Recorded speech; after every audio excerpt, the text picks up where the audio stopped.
Bonjour, bonsoir à tous les étudiants de ma patrie le Togo. Dans cette vidéo, j'aimerais vous présenter une thèse. Cette thèse, elle est basée sur une observation qui a été faite pendant des décennies. Quelle est cette fameuse thèse? La thèse est que tous les Togolais sont des dictateurs. Je répète, tous les Togolais sont des dictateurs.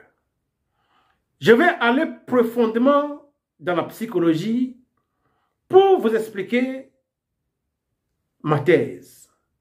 Et ensuite, on verra bien si cette thèse est justifiée ou pas. Il existe une théorie qui s'appelle la théorie des relations d'objets. C'est une école de théorie, c'est une école de pensée de la théorie psychanalytique et de la psychanalyse qui est centrée sur la théorie des étapes du développement du moi. Vous connaissez le fameux schéma, le moi, le ça, le surmoi. Donc, les préoccupations de cette théorie incluent la relation du psychisme aux autres dans l'enfance et l'exploration des relations entre les personnes externes ainsi que les images internes et les relations qui s'y trouvent. Écoutez-moi bien. Dans cette école, ou bien dans cette théorie, il existe deux écoles. Il y a l'école américaine et il y a l'école anglaise.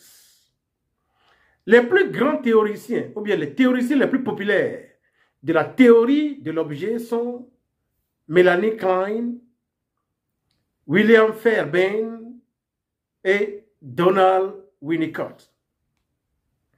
Maintenant, revenons à la théorie de l'objet.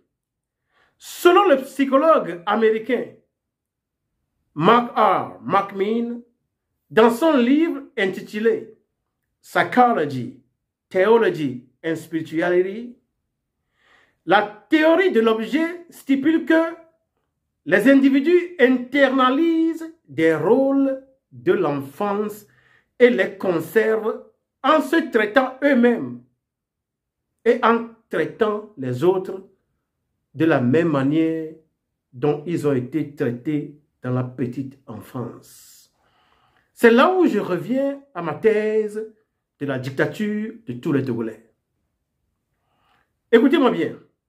Selon le psychologue américain Mark McMinn, dans son livre intitulé La psychologie, la théologie et la spiritualité, la théorie de l'objet stipule que les individus internalisent des rôles dès la petite enfance et les conservent en se traitant eux-mêmes et en traitant les autres comme eux aussi, comme eux-mêmes avaient été traités quand ils étaient enfants. Qu'est-ce que cela veut dire? Puisque quand on prend aujourd'hui 80 à 90% des Togolais, nous sommes tous nés dans la dictature. Nous avons vécu la dictature. Nous subissons la dictature. Ça veut dire que nous aussi, nous sommes devenus des dictateurs sans nous en rendre compte. Le jour où nous avons la chance de prendre une petite position quelque part, c'est le jour-là que nous aussi nous commençons par exercer la dictature. Je vous donne un exemple. J'étais étudiant de l'université de Lomé avant que je ne vienne continuer mes études à Lomé, en Allemagne. 2 ans après, je suis rentré à Lomé. Ou bien 3 ans après, je suis rentré à Lomé. Je suis allé à l'université de Lomé. Et puis j'ai appris, j'ai vu qu'il y a des gens de la sécurité qui sont installés un peu partout à l'université. Moi, ancien étudiant de l'université de Lomé, je viens à l'université. Vous savez qu'à l'université, il y a au moins une bibliothèque, il y a des départements. Donc, je suis étudiant, je suis Togolais, j'ai le droit de venir sur le campus universitaire.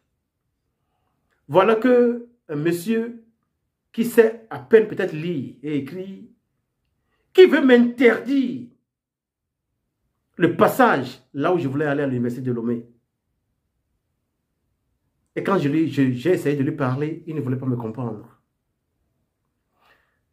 Un autre exemple, regardez les videurs. Les videurs, c'est les gens qui s'occupent de la sécurité dans les boîtes. En français, ils s'appellent les videurs. Allez, comment on dit, dans la boîte qu'on appelle privilège, vous connaissez cette boîte très bien, à Palm Beach, à l'hôtel Palm Beach. J'étais témoin. Quand il y a des petites disputes à l'intérieur de la boîte, les videurs prenaient les gens, comme ça, ils venaient les jeter par terre, dehors. Le rôle du videur, c'est d'empêcher que les bagarres arrivent. Et quand les bagarres sont là, leur rôle, c'est d'aller séparer les gens et de calmer et amener la paix. Mais c'est puisque c'est des gens qui sont des haltérophiles, des gens qui pratiquent la musculation, ils utilisent cette occasion pour démontrer le pouvoir, c'est-à-dire l'abus.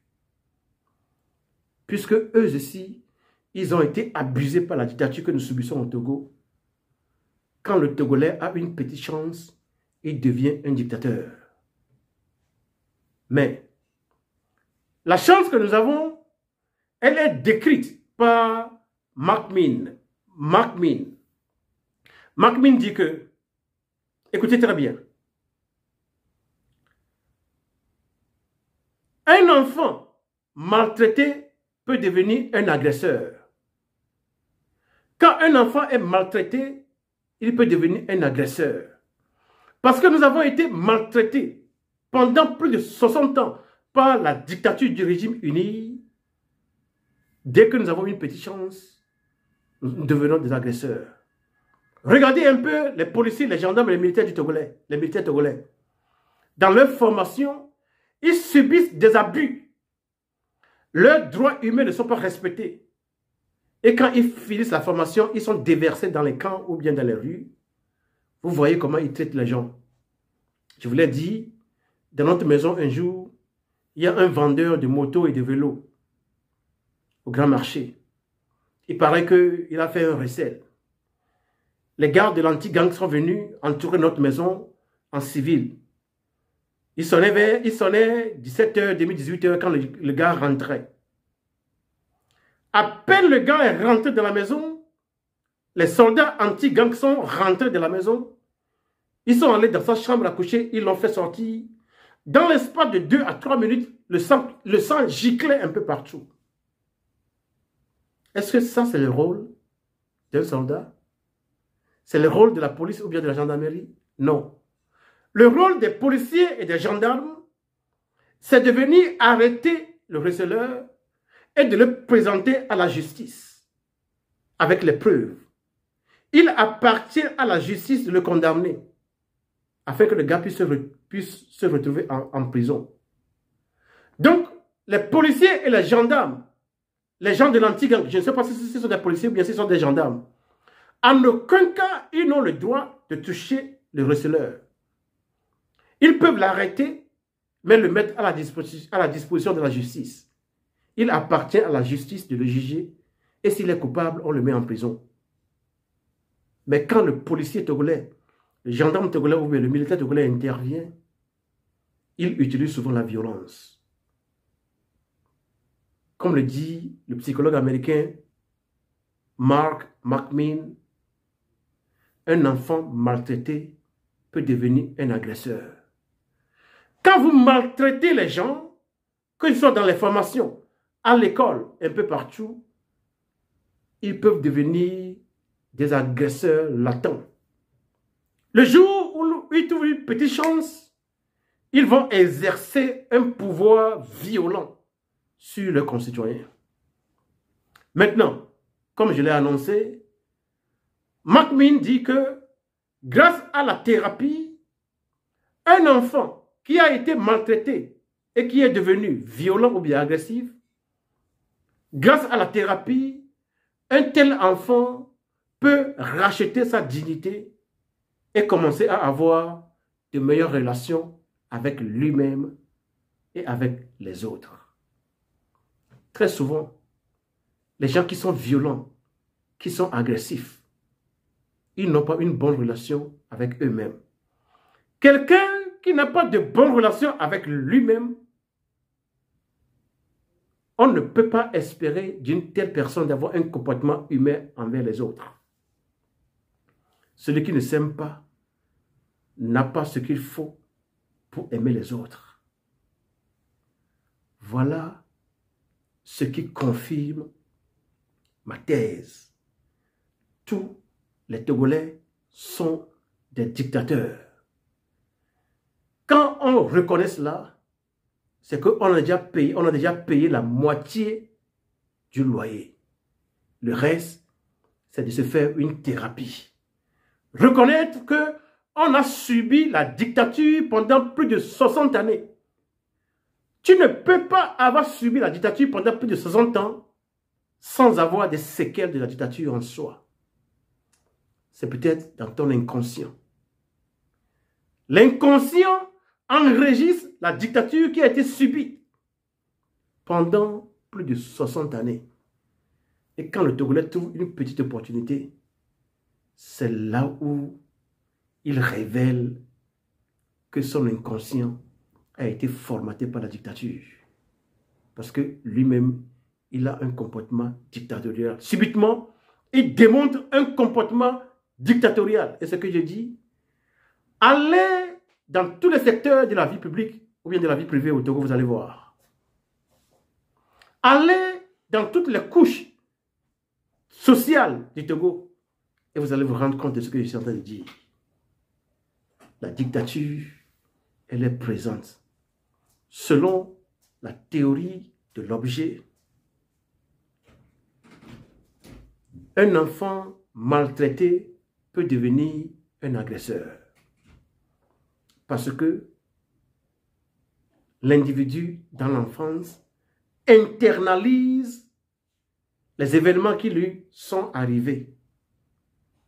Et quand cet individu grandit, il reproduit ces événements-là. Les Togolais, ayant subi pendant plus de 60 ans la dictature, ont encaissé, ont internalisé des comportements dictatoriaux en eux, sans le savoir, sans s'en rendre compte. Et c'est sûrement enregistré dans leur subconscient. Et quand l'occasion se présente, c'est là où ils révèlent l'effet de la dictature qu'ils ont subi. Vous comprenez? Regardez le régime uni. Regardez les partis politiques qui se disent de l'opposition. Regardez les enseignants du primaire, du collège, du lycée, de l'université. Regardez même dans l'église. Regardez un peu partout. Vous allez vous rendre compte que ce que je dis est amer. Et pourtant, c'est la pure vérité. Quand tu reconnais cela, tu vas travailler sur soi.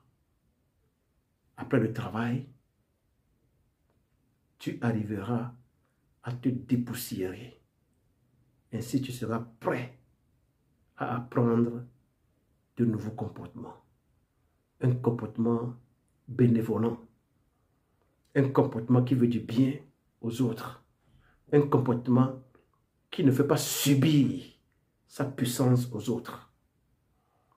Quand tu as une position, ce n'est pas pour punir les autres qui sont sous toi, mais c'est pour les empower. Ta position, ta richesse, ce que tu as, le fusil que tu as, la justice que tu commandes, là où tu te trouves, ce n'est pas pour faire du mal à tes concitoyens, mais c'est pour leur donner le pouvoir, mais c'est pour les aider, mais c'est pour les faire sortir des situations misérables dans lesquelles tes concitoyens se trouvent.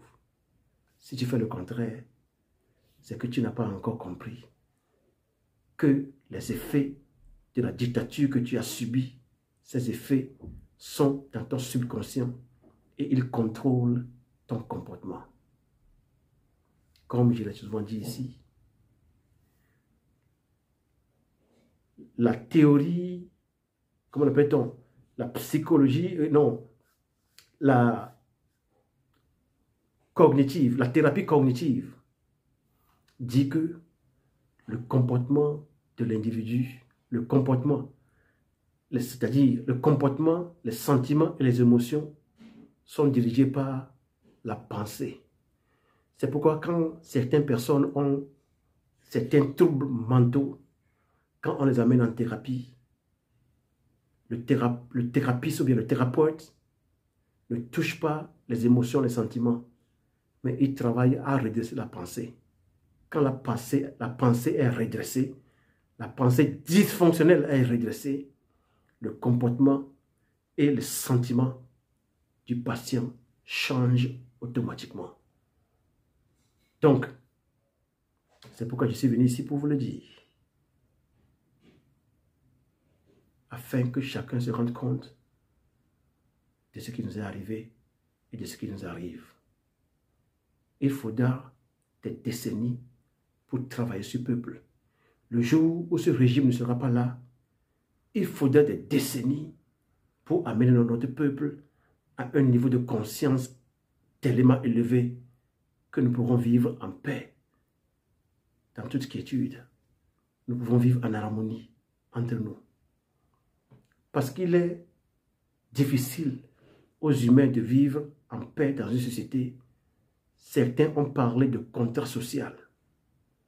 Certains ont parlé, ont utilisé d'autres termes pour utiliser cela. Celui qui a écrit le livre Le Léviathan, Thomas Hobbes, il a dit que il est tellement difficile aux humains de vivre ensemble dans la paix qu'il faut que ce serpent de la mer, le Léviathan, vienne imposer une paix aux humains dans la société humaine. Mais je pense, je suis sûr que nous n'avons pas besoin qu'un tel truc vienne nous imposer la paix au Togo. Nous, Togolais, nous sommes des gens créés avec la dignité humaine. Nous nous aimons. Que nous soyons Evé, Mina, Wati, Kotokoli, Kabier, Losso, Adja, nous sommes des gens qui s'aiment. Nous pouvons faire guérir les plaies qui sont en nous. Il suffit d'avoir un comportement bénévolent. Il suffit de reconnaître que la dictature que nous avons subie pendant plus de 60 années, que cette dictature a laissé des traces extrêmement négatives dans notre subconscient. Et ça agit sur notre comportement. Ça impacte notre vie quotidienne. Ce dont je parle dans cette vidéo, si cela agace quelqu'un, qu'il me pardonne. Je suis fils du Togo. J'aime ma patrie. Les choses que j'ai apprises, j'aimerais souvent toujours les partager avec mes concitoyens pour le bonheur de mon peuple. Je n'utiliserai jamais le pouvoir intellectuel que Dieu m'a donné pour abuser ou bien pour nuire à mon peuple. Jamais. Que Dieu ne le permette jamais. Mais que Dieu me donne toujours l'amour afin que je puisse partager gratuitement les choses que j'ai apprises, les choses pour lesquelles j'ai payé beaucoup d'argent pour apprendre. J'aimerais les partager gratuitement avec mes concitoyens. Voilà la thèse que j'ai présentée. Et j'ai dit qu'il y a un remède. Le remède, c'est la thérapie. Avant de pouvoir faire la thérapie, il faut passer par la reconnaissance de la réalité. Il faut reconnaître que, puisque nous avons subi la dictature pendant plus de 60 ans, cette dictature a laissé des traces indélébiles sur notre inconscient. Et cela agit, cela impacte notre comportement journalier, sans que nous nous en rendions compte. Donc, l'objectif de cette vidéo est de nous faire comprendre que cette dictature a laissé des effets qui impactent nos comportements. Et quand nous nous rendons compte, il faut que chacun se pose la question. Où est-ce que j'exerce la dictature sur mes concitoyens. Tu es policier, tu es gendarme, tu es ministre, tu es pasteur, tu es prêtre, tu es enseignant du primaire, de la maternité, du CEG, du lycée, de l'université. Tu es magistrat, tu es avocat, tu es employé de l'administration. Ou est-ce que tu exerces la dictature sur tes concitoyens? Pose-toi ces questions et tu auras des révélations. Et quand les choses sont claires, n'hésite pas à opérer un changement radical pour le bonheur du peuple togolais. Je vous remercie.